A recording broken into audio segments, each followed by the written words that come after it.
We got report cards. We got coaches speaking out against their bosses and good teams that may or may not be for real. We have all that and more. I'm Jason Fitz, and this is Zero Blitz.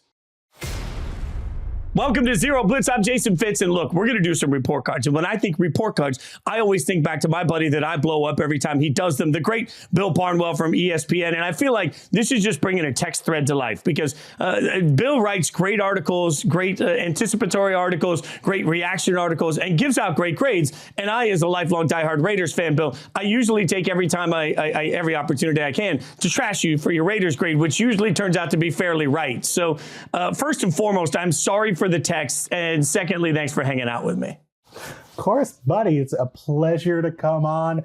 I always feel bad because, like, I'll get messages from Raiders fans like, you always trash us. Why do you hate the Raiders? And I'll think, like, I don't want to be mean or a jerk, but, like, the Raiders have not won a playoff game in the history of me covering the NFL. It's like, I would be bad at my job if I was like, every Raiders move is great. I have to be honest. And unfortunately, the Raiders do not typically make very smart moves. Sometimes exceptions, Max Crosby, great draft pick. But overall, his track record's not that great.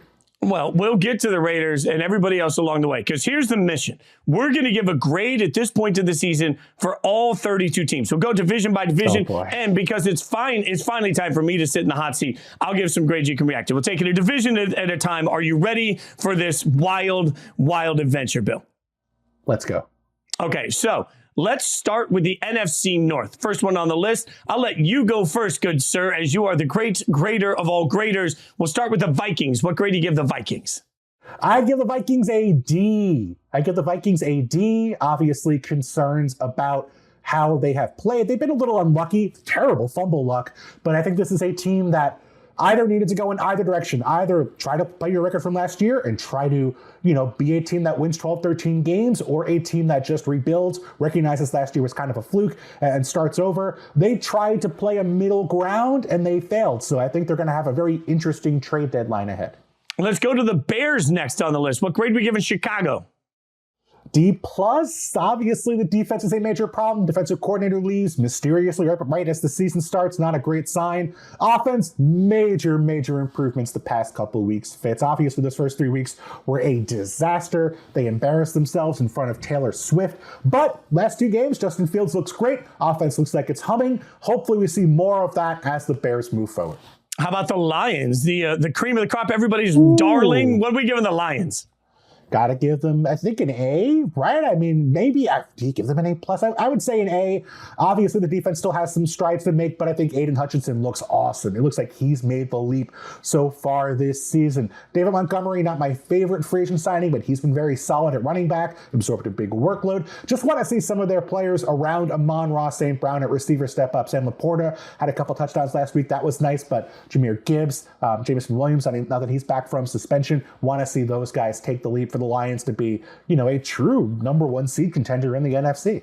Okay, and I do believe they can be. All right, let's get the last one in here, coming off of their Monday night loss, which brings me no joy at all. The Green Bay Packers. What grade do you give Green Bay, good sir? They're in the middle. They're like a C to me. I think we all expected, there'd be a transition period with Jordan Love. Obviously, he's barely played his first, I think, 1 start through his first 3 seasons, so there's going to be an adjustment period.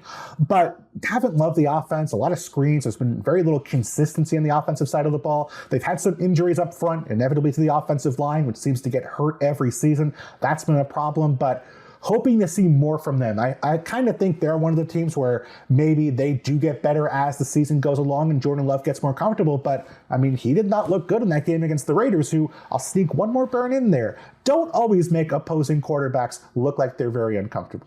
You're not wrong about that. Look, if I look overall at your grading, this is why you're an expert. I think you're pretty close on all of them. The only pushback I would give you is the Vikings at a D, because you're right. They've lost a lot of games. But the only thing I'd say is that at some point, I'm going to say this a lot over the course of this exercise, it's about the math. Like when I was a kid in school and you had to give the answer, you had to show your work too. If you look at the Vikings, their work is only a few little plays away from being a substantially better record, at which point we'd be talking about them much differently. So, like, I don't know what to make of a Kirk Kirk Cousins that's among the leaders in every passing category you could possibly want, but also can't seem to find the common sense to spike the football, right? So, like, for me, in my mind, like, putting the Vikings at a D, the result is a D overall so far because they're not winning games. But the team itself feels like it might be in that C+ range. Am I being too generous?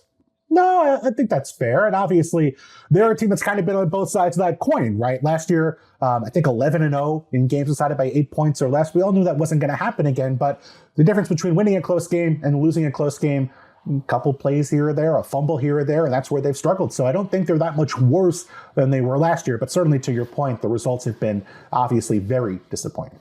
All right, so let's now move to the NFC East, and we are going to spin like a classic game show. We're going to spin the chairs. This time, I'll give the grades, and you give the reaction. I love this. I always wanted to be a host of a game show, Bill. This is like super password. All right, so I'll start with the NFC East. I will start with the Dallas Cowboys, who I will give a solid B to. And I know everybody wants to freak out. I don't think losing to the 49ers by 1,000 points is really anything to freak out about. They're just better than everybody. I am concerned about the Cardinals' loss, but I look at that and think every year there's going to be a time that a team comes out flat. The Cowboys are neither as good nor as bad as everybody wants to make them. They're simply the brand of the Cowboys, so we have to have a hot take. So I'm going to give the Cowboys a B, which will get controversial because I will next up give the Eagles a B-. Even though the Eagles are undefeated this year, can we all agree that as much talent as they have, I know the Eagles are going to be just fine, but they aren't just fine right now. Like, Jalen Hurts in that offense doesn't look like it has the same rhythm. And as much talent as they have all over the ball, maybe I have expectations at this point that I've walked in, and I think that the Eagles should be, if everything aligns right, they should be equally 1A with the San Francisco 49ers. And right now, I think there is a moat between the Eagles and the 49ers. So I'm giving the Cowboys a B, but the Eagles a B- because they're the smart kid in this class, and I expect better from them. I'll give the New York Football Giants an F. If I could give them an F-, I would. You know what? I'm calling the parents in. We're doing a parent-teacher conference. I'm looking at Dable. I'm looking at Joe Shane, and I'm saying, what the hell is going on? I'm looking at everybody that wears a Giants jersey, and I'm saying, you guys need to figure out right now what you want to do with the rest of your life, because you are not good children on the right track at this point. So I'm giving the Giants a massive F, and I will give the Commanders, a C? I don't know. A C? Like, I don't hate it. I don't love it. I want to love it. I like the fantasy football guy. I mean, wants the weapons to be dynamic every week. Feels like the Commanders are just sort of okay. So those are my NFC East grades. Anything pop out to you that I got drastically wrong? Be honest. Be brutal. I will go with the Eagles, and I think they're a BB+ team because you're 100% correct. They are not playing as well as their records so far this season. Jalen Hurts has struggled a bit here and there as a passer. They've been bad in the red zone, both on offense and defense. But to me, it's almost impressive that they can be 5-0, even with watching them play every week and thinking, there's something missing here. Or, like they're not as good as they were last year. 5-0, still 5-0. And I think we're seeing them kind of overcome their own adversity in a way because expectations are so high. The tush push is still working. They're finding ways to pull games out. They've had a couple close games here and there, but not like they've had any games where they got super lucky to win. So the only one I would maybe take issue with are the Eagles, where I see your point, but I do think 5-0 is 5-0. I think I'd have them in the B+ range. You're probably right. And when that gets clipped off and I get destroyed by Philly fans, I will. This is the context. I think Philly's going to. Yeah, they would never. They would never say that to you. They're kind, gentle folk, They're Eagles sweet. fans. They're sweet people. I think you're right. And by the way, I think the Eagles will normalize all of that because I like to mix things up. Let's go over to a little bit of AFC love now so that we don't just go all NFC and then straight to the AFC. Let's go to I'm going to give you the tough one, the AFC East. And we will start with the Buffalo Bills. So coming off a Jacksonville Jaguars loss, might I remind you. I would give the Bills a B- because obviously the highs have been high from week 2 to week 4. They look like the best team in football, right up there with the 49ers. Week 1, you turn the ball over 4 times and you lose to the Jets on a punt return touchdown when Aaron Rodgers gets hurt 4 plays in. Week 5, they go to London, they lay an egg against the Jags. And to me, obviously the injuries here are pressing and a huge concern. They've lost Matt Milano, their star linebacker for the year, Tre'Davious White, their best cornerback. You can't account for that, but certainly the Bills feel like they are, it's tough to believe that they're going to be this sort of caliber of team moving forward. So to me, I think given that they did lose to a couple games they could have won, I would go B- for them. Again, I will hold my comments to the end here. The Dolphins, what grade are we giving Miami? We got to give them an A, right? I mean, this has been the most exciting offense I can remember in recent memory, maybe going back to the first Mahomes Chiefs team. I believe 2018 was that year, but it's so explosive, so fun to watch. They've had solutions, not just in terms of passing the ball over the middle of the field, which they excelled at last year, but they're so good running the football. Defense, you still have your concerns. We saw, the Bills really attack the weak points in that secondary, but they do get Jalen Ramsey back later this year. Pass rush looks good. To me, I think you have to give them an A. All right, so what about the Patriots? I don't like giving Fs. I think you really have to be embarrassing to get an F, but when you lose by 30 points in back-to-back games, I think F probably qualifies for where the Patriots are. I think limitations are there with Mac Jones. I think everyone knows that, but we saw them make the playoffs with Mac Jones a couple of years, and they were able to run the ball then. They played great defense. They were good on special teams. None of that's the case anymore. Like, this is not a team that has a realistic identity. If you were like, okay, what do the Patriots do well right now? What are they going to do to win this game? I don't know what that even is anymore. That maybe they'll play better this week. Don't know who they're playing. Probably an easy victory for them. But if they lose this week, I think that's an even bigger concern that there's major problems with the Patriots. What about the Jets? Okay, this one's hard. I was very skeptical of the Jets heading into the season. I believe I predicted they would finish last in the AFC East, which did not go over well. Jets fans did not take kindly to that.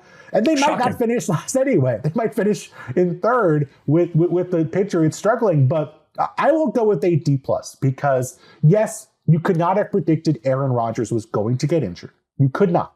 But he is a 39-year-old quarterback, and those guys typically don't stay very healthy. And the Jets did not bring in the offensive line to protect him to the extent they needed to. And we're seeing the offensive line break down with injuries now. I did not like the offensive coordinator hire. I did not like the receivers. I did not like, and I said this at the time, not bringing in somebody who was more accomplished to back up Aaron Rodgers than Zach Wilson. And I thought the defense was going to be good, but take a step backwards, and it has so far this season. They've been good, of course, and they won that game against the Bills, which was awesome. But I think they're 12th in EPA per play, down from top 3 last season. So I think the Jets are a team where they're going to point to, the dog ate my homework in terms of the Aaron Rodgers injury, but you knew the dog had a taste for homework, so you can't really be using that as an excuse when you knew there was a good chance that might be happening. Especially, again, I will remind everybody, in the quarterback-obsessed society, there are 53 players on an active roster. And I'm just going to remind everybody, March 16th, 2023, Gardner Minshew was signed for $3.5 million. So, and he's won games for the Colts. So that's a hill I'm going to die on. I will push. I think your grading here is virtually flawless. It's almost chef's kiss. But it's funny how the word minus after a letter makes it feel less, right? Yes. The Bills at a B minus sort of makes sense because, but the other side of it is I can excuse, if I want to, each of their losses. London is the great variable, and Jacksonville had been there for several days, right? So, they've been there an extra week. Does that give Jacksonville an edge? The beginning of the season playing in New York against Aaron Rodgers and all that, like I could see some of that too, right? So I could sort of excuse it. Let me ask you this, though. When the season is done, do you believe the Bills, as they look right now, are a Super Bowl contender? No. Because the right now element is the injuries. And I don't believe they can replace Matt Milano, and I don't believe they can replace Tre'Davious White. Getting Von Miller healthier is going to help, but those are 2 of the 25 best players on defense in football. Matt Milano is, to me, the best player at his position at off-ball linebacker in the NFL. Tre'Davious White, when he's healthy, is a top 5, top 8 NFL cornerback. You just can't sign replacements for those guys. And they're not, maybe they'll go out and trade, 2 first-round picks and get Pat Surtain from the Broncos. Maybe Kyrie Elam, their first-round pick from last year, will develop into a star after being a healthy scratch. But I don't think you can lose your 2 best players on defense and still be a playoff team, given how hard the top of the AFC is going to be. So I am now going to take an AFC conference, and to everybody's surprise, I'm not going to pick the one you think. I'm going to go with the AFC South, because unlike you, I like giving out Fs. I like pointing out to fan bases when their team is absolutely failing them. And I would like to start by giving the Tennessee Titans, a team I know well after 20 plus years in Nashville, a glaring, flailing, loud F for this season. Wow. Because I think that the Titans have sat there with easily winnable football games, and they have found a way to lose them. I am stunned by the Titans' inability to do anything with any consistency. And frankly, you should have been able to anticipate that the offensive line was going to have some issues. I can't make sense of the fact that the defense has been so up and down. So I'm going to look at that win against the Bengals as, hey, you can fill in AC/DC on the Scantron back in the old SAT days. You could just go AC/DC, and you might still get a decent score. They got lucky. They're not good. This is an abject disaster of a season where, frankly, as bad as the rest of the division was supposed to be, they should have been a playoff contender. They should have been a division champion contender. Now they look like a disaster. I'm giving the Titans an F because I'm angry about it. I'll next go to the Jacksonville Jaguars, who I give a C- to.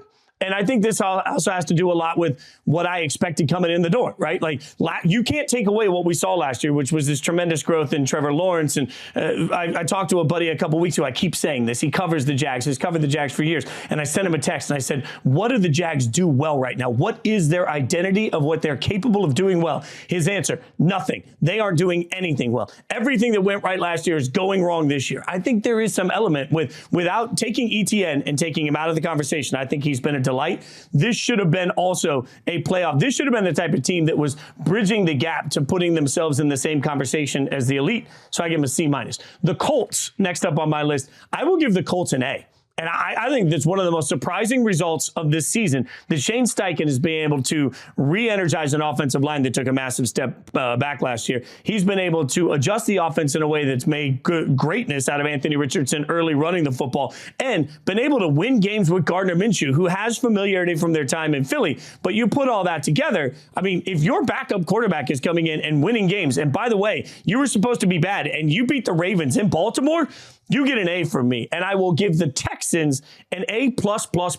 Like all the pluses you can put on that. I'm giving the Texans a perfect 100 score, because the only expectation this year was, did they get it right in the draft? And all of a sudden, C.J. Stroud looks, I mean, it's very early, but this C.J. Stroud thing is legit. It looks real. Every question that anybody had has been answered. It has been incredible. And I said this on one of our shows a couple weeks ago here. It's very simple to say you got the right guy, but the Texans got the right guy at coach. They got the right guy with their quarterback pick. They got the right guy with Will Anderson Jr. They got the right guy with Tank Dell. Like, they have quickly changed the entire way the team is being seen. They may not win a lot of games, but compared to where we thought, like after the draft, when I finished covering the draft at the time for ESPN last year, there was a real conversation of the Texans could still be giving up a first overall pick. They were so bad, and instead the Texans look like they have a legit shot to get through this mediocre division and win 7-8 games. Absolutely. No argument for me whatsoever. I think Texans and Nick Caserio deserve a lot of credit. D'Amico Ryans deserves a lot of credit. Bobby Slovic, their offensive coordinator, deserves a lot of credit. They look so smooth. They look like they are a veteran professional team. They look like the Titans, frankly. Like the Titans, we always talk about them for years. It's like this is this well-coached, well-oiled machine. They get the most out of their players. They look like, guys go there and you're like, I don't know. And then they get there and you're like, wow, they get the most out of these guys. That's what the Texans look like. That is what the Texans look like right now. So full credit to them. I'll be a little less harsh on Tennessee than I think you're giving them credit for. I like your Scantron analogy. Maybe they were copying off somebody else and looked at the Joe Burrow game plan and said, okay, we're just going to rush the heck out of Joe Burrow. But you know what? Copying off the right person isn't the worst way to pass a test if you don't get caught. So to me, I think if you blow out a team that's made it to back-to-back AFC championship games, I can't give you an F. I can agree with you. The offensive line looked bad on paper, has looked worse in real life. I can agree with you that the defense, I don't know what you're going to get from week to week. They might be great. They might be terrible. But if you are great sometimes, given the expectations, given that they were a borderline playoff team, winning a game by that much against a team that we all expect to be, we'll get to their grade in a minute, but we expect them to be a championship caliber team before the season, I can't give you an F. I will give them a D, but I see your point. Okay. Yeah. Each time I've been harsh, you've talked me off the ledge. Now, that's why you're great at this and why I'm just a talking head sitting here, because you're right. Like now I'm sitting there. If I was a teacher that hadn't already turned in my report card, I might consider scratching it off and just putting a D, which is sad if you suddenly feel like that's a win as a student. You're like, all right, I got that D out of it. Like, yeah, and you're right, Fitz. But here's the thing. I know you have to go back to Nashville at some point. So I want you to have food that has not been spit in. I want you to have a hotel room where the sheets are nice and clean. I want you to be able to go home without saying, that's the guy who gave Tennessee an F on his show. Fun fact, Bill, I'm sitting in Nashville as we speak. I took a little time, decided to come down, hang out, with some music buddies and make a little music on the side, have a little fun time, right? Now, you know what? I changed it all. Titans, B+. B+. Whatever keeps people from spitting in my spicy chicken. That's all that matters. All right, let's go. You're back up. You're on the clock, and we're going to go back over to the NFC. And we're going to go to a division that had very low expectations, all right? And that would be the NFC South. I don't think a lot of people had huge expectations for what we were going to see here, but there were big question marks. So this grade from you, I'm anticipating some questions that have been answered one way or the other. We'll start with the Atlanta Falcons in this one. Desmond Ridder and the Atlanta Falcons. You said questions that have been answered. I don't know what to make of Desmond Ridder and the Falcons. I really have no idea. I felt down on them heading into last week, and then Desmond Ridder balled out. And you know what? Good for him. He played really well in that game. That was his best performance as a pro so far. But I don't know where I'm going to get the Falcons from week to week. I have Drake London and Kyle Pitts on fantasy teams. I don't know if they're going to have 0 targets or they're going to have a 100-yard game. Anything is possible with the Falcons from week to week. So I like what the defense has done so far. I'll give them a B-, but the part of me that thought, hey, they should have brought in more competition for Desmond Ridder. Maybe they should have been one of the teams who made a realistic offer for Lamar Jackson. That's still kind of hanging in my mind. So I'm kind of in the B- range with the Falcons. That actually feels really right by you. What about the Buccaneers for Tampa Bay? They got to be the least. They got the 3-1 team with the least attention I can recall in recent memory. I'll give them a B+. I think we've seen Baker Mayfield play better than people expected. Offensive line has been able to protect him, which has always been the big thing for Baker. But I think he's playing, he's playing free. I think a guy who, throughout his entire career, going back to college, he's played his best football when nobody expects very much out of him. The moment there's expectations of Baker Mayfield, he kind of melts down. So I think seeing him play free has been nice. And the defense is holding its own. This is a defense that still has a lot of the guys who were there when that Buccaneers team was winning a Super Bowl. Obviously, major changes on offense, but I'll go B+. I'll even go A- for them. I think they have been a pleasant surprise so far this season. Wait, which is it? Is it B+ or A-? Depending on what kind of mood I'm in. I'll go B+. I've had a mediocre morning, so I'm cheering up here with you. Maybe if we had them at the end of the show, I'd give them an A-, but I'll go B+ with the Buccaneers. Okay, I respect that. Got to make them earn it. So now we'll go to a team with the first overall pick in the 2023 NFL Draft, Bryce Young. The Panthers have 0 wins to show for it. What kind of grade do they get? I think we got to give them an F. It's I would love to not. I'd love to have a reason against it. I know. F for Fitz. It's brutal. Like this is a team that you expected Bryce Young to develop quickly. He looked like such a mature player in college. He looks lost out there right now. They have a veteran staff. Figured they would be able to get him in easy situations. They have not. The defense has had a bunch of injuries. J.C. Horn, Shaq Thompson getting hurt has really cost them 2 of their best players on defense. But this is a team that has shown so little on offense that they didn't look great on paper and they look much worse on reality. So I think you have to give them an F. All right. So what about the New Orleans Saints? B+ for the Saints. We sort of expected them to be the best team in this division. I think they're right up there. Lost a couple winnable games. The Packers game where they were up 2 scores. I know they did lose. They lost Derek Carr to a concussion. Jameis Winston was in that game, but they did not do enough to close the door and didn't do enough on defense. Pass rush has not been very good so far this season, but they still look very professional. Outside of the one Packers game, I think that was really the exception. But I think they are a team that, as long as Derek Carr stays healthy, they're going to be competitive every week and they're going to be able to win a bunch of their home games and be the favorites in the NFC South. So I think they're right on track. Maybe I'd go B because they haven't really exceeded expectations, but they are right on expectations from before the season. So the real question is, who's going to win this division? Like right now, who's the best team? I think the Saints are the best team still, but it depends on what Desmond Ridder we're getting from week to week. Because if Desmond Ridder is the guy we saw last week over the course of the remainder of the season, little, hiccups here and there, you understand, but if he can be that guy for most of the season, I think the upgrades the Falcons have made on defense, their offensive line, and of course the playmakers give them the best team. So I will go Saints unless Ridder continues to be the guy we saw from a week ago. All right, so then I'll get you the next division. We'll stick in the NFC for the last of the four divisions. No notes? No notes? Perfect. No. I mean, I think that was, you answered my question. I think you're right.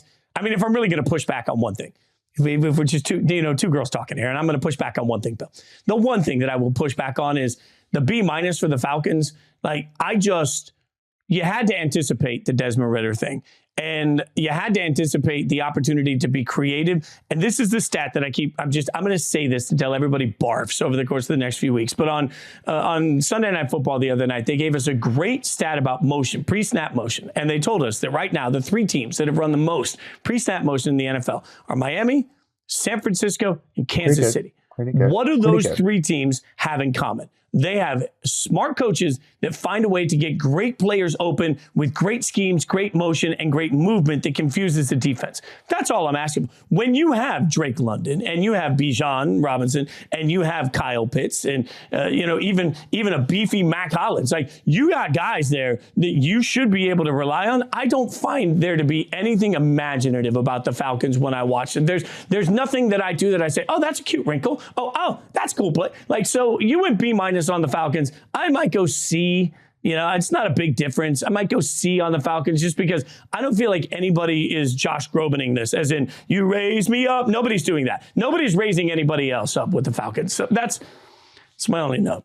What are you hoping for stylistically from the Falcons? What is the opposite of Grobaning it up? Or I guess you want them to Groban it up. I want them to Groban it up, right? I think, by the way, fun fact you didn't ask for, I played for Josh one time at the Grand Ole Opry House in this little string section they had, and he had these monitors all over the place that had the lyrics for him. And I realized at one point, as I looked at the monitor, I didn't even know what language it was. My guy was singing in a language I don't even know. That's Josh Groban. But I love that little aside. Oh, I was just playing in the Grand Ole Opry. No big deal. Yeah, it's a lifetime ago. But I will say this: what I want, I don't know, formations that look different. Like, for me, when I watch Miami, it's not just that they use motion. It's that they set and then they reset, and then one person you don't expect is suddenly running to another spot. And it's all just eye candy. But we all hear, and you know this as well as I do, when we talk to former players, they all talk about how eye discipline is the biggest part of playing defensively, right? So at least force a little eye discipline on what you're doing with the guys you have, instead of just lining up, hoping to dear God that your quarterback can run around until he can make a throw. That's my disdain for the Falcons.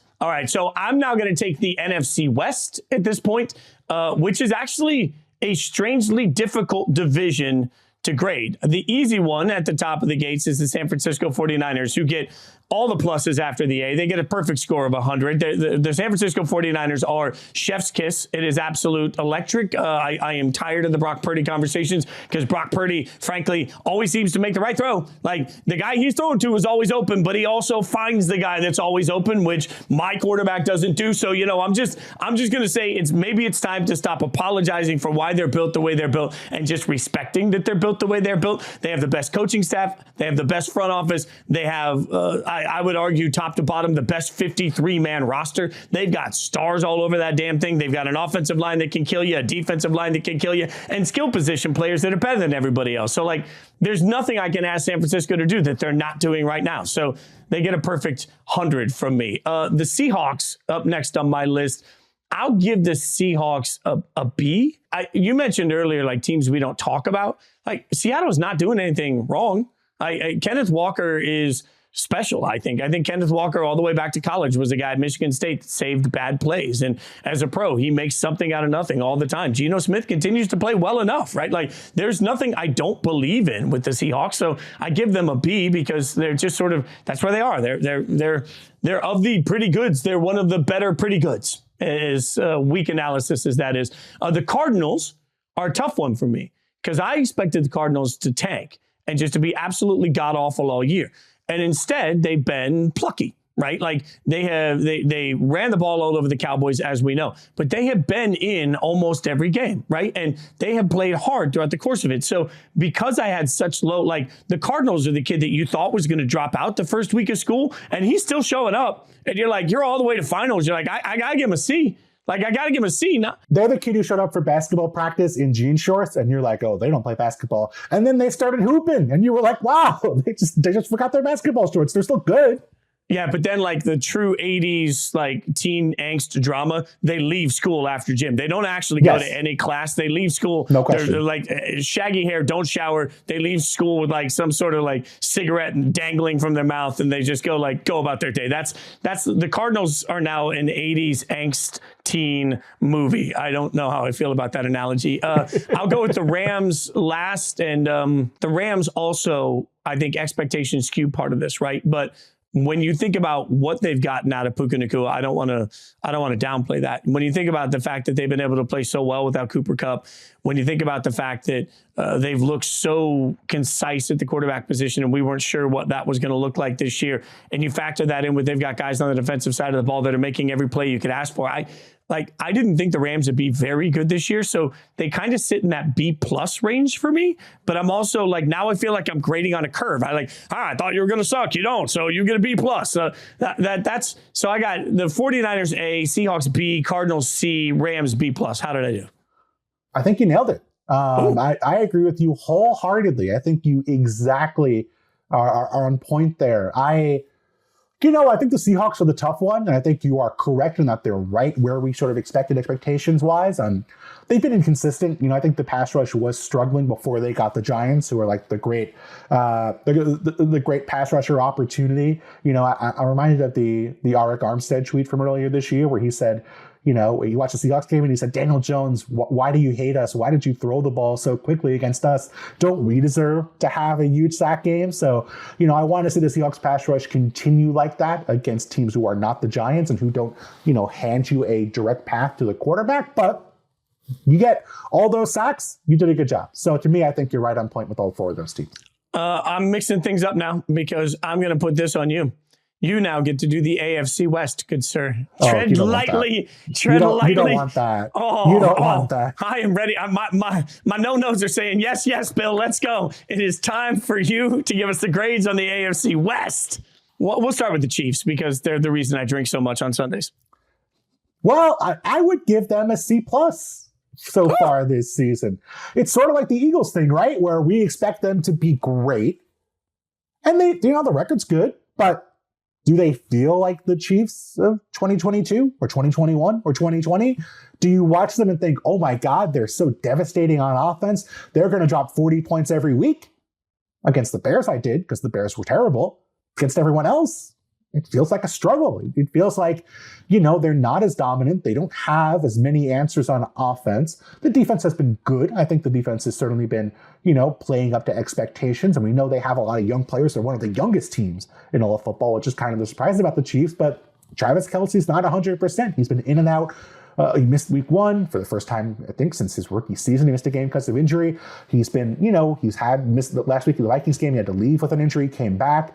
Kelce looks like he's good, but not the guy who was the best tight end in football the last decade. And so to me, I think they need to figure out what their identity is when Travis Kelce is not the easy button answer. Because if he's not that guy, and I don't know if you can count on him being that guy because of injuries, I don't know if they have a great offense without that. So whether they trade for somebody, whether they commit to running the ball, whether they, Kadarius Toney stays healthy magically for a full season, I don't know what's going to happen, but I think they don't have that counterpunch yet that they feel good about. And I think they have to find that to get higher up on these grades. Going in the order of my predicted finish when we came into the preseason, we will next go to the Chargers. What's your grade for the Chargers? I will go C. I know the injuries are concerned, but this is the Chargers. Injuries are a problem every year. I'm not going to use that as an excuse anymore. I think the offense has been very good, but the defense is still a problem for the Chargers. And this is Brandon Staley's 3rd season. We're long past the point of, the Chargers being a defense that's in transition. This is a defensive-minded head coach, a guy who, is supposed to be a great game manager. He's been inconsistent there. Some of his decisions that have been positive, frankly, have not worked out for the Chargers, but the play calls have been kind of iffy. I put that on the offensive coordinator, Kellen Moore, more than Staley, but this should be a top 10 defense even with the injuries, and it's not close and has not been close for any point of Brandon Staley's tenure by the advanced metrics. So until the defense gets better, I can't give them any higher than a C. Well, we'll go from the offensive, the opposite of bad defense to bad offense. Next up, my beloved Ravens. Haven't hit the 20-point mark, Bill. Haven't hit it. Doesn't matter. You still got a couple victories, though. I would say C+. I did not have super high expectations for the Raiders heading into the season. This is not last year when I think a lot of people had lofty expectations. I will say I was not one of them, if you remember. This was a year where I think we kind of looked at the Raiders and said, there's talent there, no question, but can they get the most out of their players? And on offense, generally, it's been okay. The running game has not been there, which is a concern. But when Jacoby Myers has been healthy, he's been a really good addition, a really good number 2 receiver, which is something that I thought they had with Hunter Renfrow, but they have more so with Myers now. Offensive line has been okay. Jimmy Garoppolo, of course, has already gotten injured, which is not promising.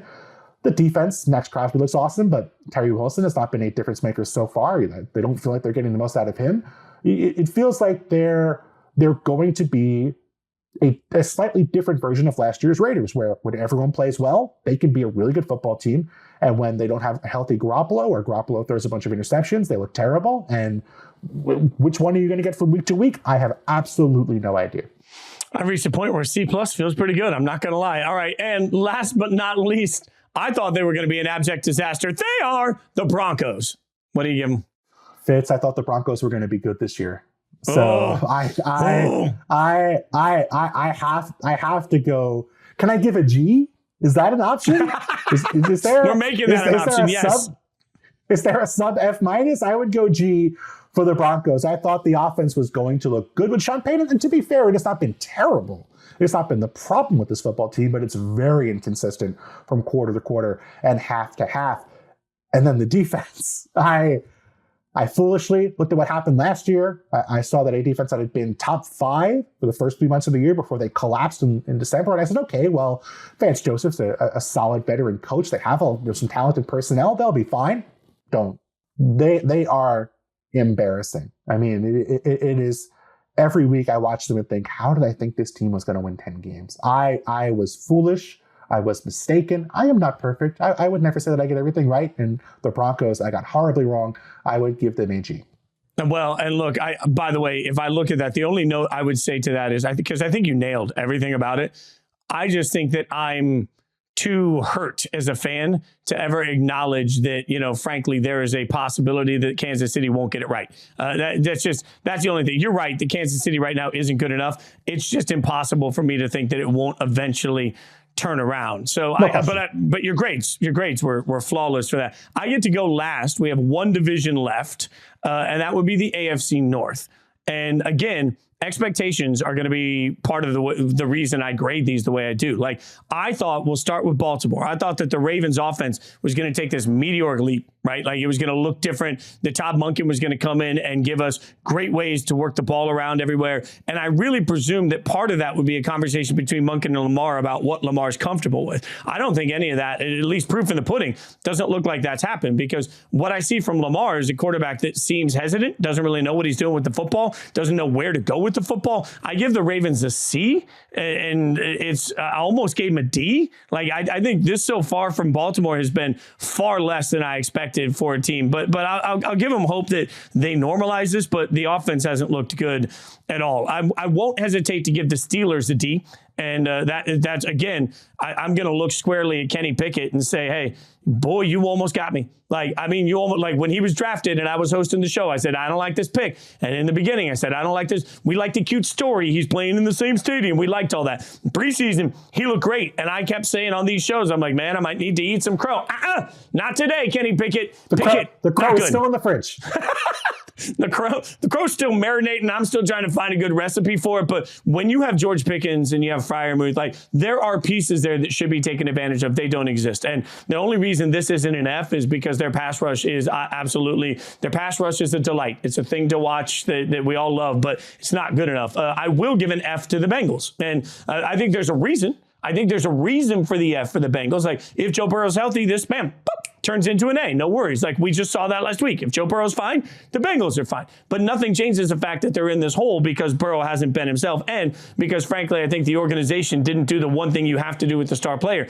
Be patient and force them to essentially sit down. Like if they'd taken 4 losses while he was getting healthy, they'd have a fighter's chance. Now I think we're going to be week to week on this one. So I give them an F. I think the Browns are the toughest team to judge in this division because they got some wins early, but if you really watch, like Deshaun was a little out of sync, like missed a lot of throws, like missed a lot of deep throws, missed a lot of timing throws. I didn't really know what to expect, but this defense is so stinking good. Like I think the Browns have put themselves in the playoff conversation because of how well-rounded the rest of the roster is. It's still, I don't know if Deshaun's washed. He might be. But if he can knock the rust off and be better, they can be a very good, I give him a B. I think a B feels right for the Browns. So Ravens C, Steelers D, Bengals F, Browns B. How'd I do? I think this is your worst one, Fitz. And it hurts me to say that at the end of the show. I agree with you about the Steelers. I was not high on them to begin the year, so I'm with you there. Bengals, I agree with. I'm higher on the Ravens, and I'm higher on the offense. This is a team that lost J.K. Dobbins at the beginning of the year to an injury. They've had issues at running back. They've had injuries at wide receiver, injuries along the offensive line. And frankly, it was an embarrassment that they lost that game last week to the Steelers. I thought Lamar was really good in that game. I agree. He's been tentative. There's been, feeling out process. It has not been a, immediate leap, but I think he's been better in that offense than the numbers and even some of the tape might say. So to me, I'll go a little higher than you on the Ravens. I'll give them a B. I'll lean more towards the B side than, like you said, C leaning towards D. I'd give the Browns an A minus. Deshaun has been not good, and that is a big problem for a team that has $230 million fully guaranteed on that deal for Deshaun Watson. Not ideal when you're in year 2 and you still have 9 digits of fully guaranteed money still to come for a guy where he misses the game and you're like, that might be a positive for the Browns. Actually, it wasn't. Dorian Thompson wasn't ready, but it was still a concern. The defense has been so good that I think I'm more optimistic than you are because even losing Nick Chubb, which heartbreaking injury for them, if they just get anything from this offense, this is a playoff team. That's how good the defense has been so far this year. So I think the defense has been such a pleasant surprise that I would go into the A-. Maybe B+ is better. I'll go B+ for the Browns. I cannot believe that I'm sitting in a world where I've been a harsher judge than the great Bill Barnwell. Here's what I know. You should follow Bill on Twitter at Bill Barnwell. That's where you can get to him. You can watch him across all the ESPN platforms, being a TV star and a rock star, doing all things great that he always does. And be sure to read him on ESPN.com. Bill, I appreciate you great. You know what? I'm going to be easier on you next time because this exercise, you feel icky when you're giving out good grades and you feel insecure when you're giving out bad ones. I don't know. I don't know how to do it. So you're far more professional than I am. There is no doubt, my friend. It's hard. It's a hard process, but you know what, Fitz? It's always good to have a buddy to do them with. Look, we'll do these together, and then we can at least hug each other as we go through. Bill, I appreciate you hanging out with us. Thanks so much for the time, as always. Be well, my friend, and next time we do grades, I'll try and be a little better. Thanks, Fitz. All right, we're going to keep the brilliance going, this time with our buddy Michael Lombardi hanging out with us. And you always know that I'm going to ask you the what does it mean in the building question, right? So when I'm seeing some of these things happen across the league, I'm wondering, what are they thinking inside the league? I saw Frank Reich's comments. We've talked about it on a bunch of our shows. From somebody that's been behind the scenes, what was your reaction to Frank Reich and what he said about the ownership group particularly and the way they handled things for the Panthers? I was, Jason, no, don't do that. Because here's what you don't want to do. You don't want to allow the people to peek inside the organization. Owners typically like to be heard, not seen. They want to own the team. They want to take the bows. They want to go the parade. They also want to be involved, but they don't want the fans to know they're involved. And when you bring them to the target line, when you make them the focal point of the decision-making, all of a sudden, you now become hated by the fans. You become the blame. And what Frank did the other day is he put Tepper front and center. And you never want to do that. You can't win that battle. You can't. The owners are undefeated. They own the team. You could sit there and say, we stand in solidarity. No. Owners stand by themselves, and they should. They own the team. So when Frank went down that road about how involved he is and how difficult the meetings are, my initial reaction and my reaction further after reading the whole text is that was not a smart move to make, because now all the light shines on the owner. And when you play CJ Stroud in 2 weeks after your bye, all the questions are going to be directed to Tepper. Why did you take Young over Stroud? Is there not some spot, maybe I'm oversimplifying here, but like, just feels like Frank Reich's been around the league long enough. He's been a coach long enough. He's been a head coach in, let's say, difficult situations, if you want to consider Irsay sort of a difficult owner. Like, he should know better, right? You think so? Well, I mean, the funny thing, he used the words, David built an empire in a world where I don't know much about, but I know my world, which almost to me implied, I know football, I don't know hedge funds. And maybe David knows hedge funds, but he doesn't know football. I think there's a little bit of that there. And you can't do that. You don't win that battle. You do not win that fight. You have to move forward and get away from that. And I just don't think it was timely, especially considering with the Miami Dolphins and the most brilliant offense coming to town. All of us, me included, thought the Carolina Panthers would be better. They're one game away from going to the playoff. If J.C. Horn plays in the Tampa game down in Tampa that Mike Evans goes crazy on last year, the Bucs probably win that. The Bucs lose the game, and Carolina probably goes to the playoffs. So you're thinking that, I know they had the first pick in the draft, but you think there's got to be a natural progression of improvement. But now we're seeing this totally come back. And now what we're going to start reading about, okay? Just write this down. The Carolina Panthers gave up Caleb Williams, DJ Moore, and another player, and Marvin Harrison for Bryce Young. I mean, that's what we're going to read, because that's what the trade's going to come out to. And that's not going to be good for Tepper. There's this moment, and before we move on, I got to get your thoughts on it, because with Inside Coverage yesterday, we talked a lot about owners. And I think one of the things that's interesting to me, let's say it that way, is that you don't get to be an owner by being bad at business. Typically, like, most of these people have had tremendous success somewhere to make so many billions of dollars they can buy a football team, right? What do you do when the person that got there because they're wildly successful and because they know what they're doing in business, but maybe they don't know football, but they still own the business, so they want to have a hand in it because they pay the checks? Like, it just feels like that whole system is broken to some level. Well, it's called the Dunning-Kruger effect. It's in business too, right? It's the Dunning-Kruger effect that two men discovered this, that sometimes people, when they move outside their area of expertise, aren't experts. I think Jerry Jones has been really the root and cause of this problem, because Jerry, when he took over the Cowboys, wanted to become the general manager. He wanted to run the team. And analytics also plays a part in this as well, because with analytics, you don't need to have experience in football. You could just start citing numbers and everybody's going to sit there and listen to you. So now the field's been leveled, right? You know, I know numbers. Here's what I say. Here's what's wrong with your team. But remember this, you know, analytics doesn't know who's playing. They don't know who's on the field. They just know the numbers. So I think you got to be careful. So what Jerry did is made himself, and they won.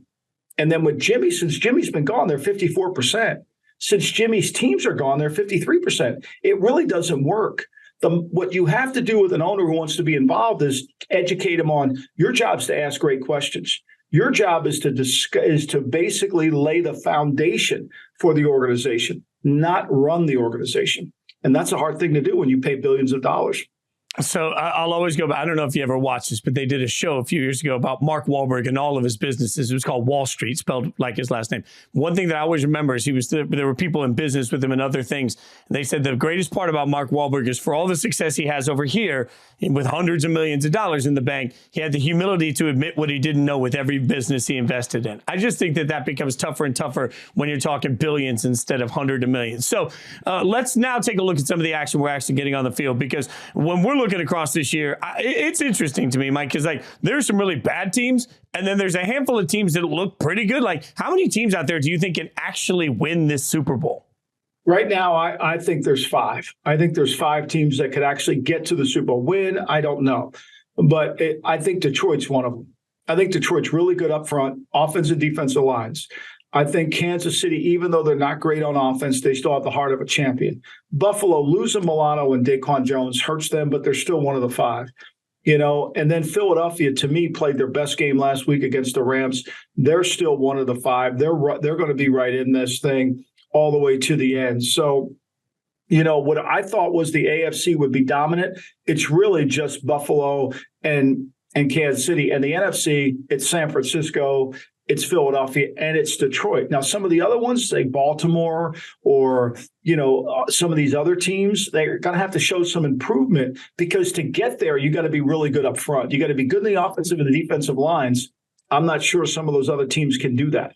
And one of the teams you didn't even mention was Cincinnati. And that it's just a sort of a reminder to every fan that sits there and says, we'll get them next year. Well, not always, right? Like, we did at least see a resurgence from Burrow. Like, is there something you could see from Cincinnati moving forward that would make you believe they belong on that list? Not yet. Their offensive line has not played well. He got hit way too much last week. I thought he moved around really well. And I thought he threw the ball better than he has all season. He could plant off his leg. But what I didn't see is their defense really rallied. They played better in the fourth quarter. But every team plays better against the Arizona Cardinals in the fourth quarter. They've only scored 7 points in the fourth quarter. They've given up 54. So the Cardinals are the classic example of a 50-minute team. Once the game gets to the fourth quarter, they don't have enough gas in the tank to get it there. So I'm going to temper that 11-point or 14-point win that they had, 13-point win. I think their defense isn't as good as you think. Remember, that game there in Arizona, they go up 10-0. And before too long, it's 14-10. Arizona comes back. So I'm not sure the defense is as good as we think they are. You mentioned a 50-point team. Like, how do you fix that?